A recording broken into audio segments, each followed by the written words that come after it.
So guys, good morning. Kain po tayo ng breakfast.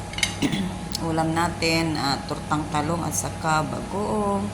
Ganito ang ginagawa namin nung bata pa kami. Kung walang-wala na kaming ulam, sinasawsaw namin yung kanin doon sa bagoong.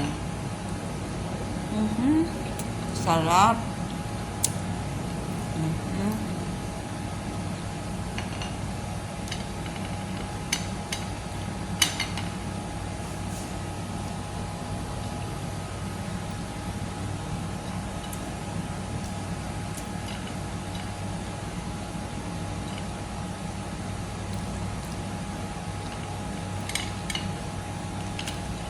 Kung hindi bagoong, sa asin namin, ano ba yun?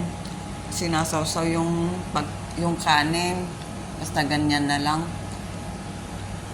Thank you so much for watching.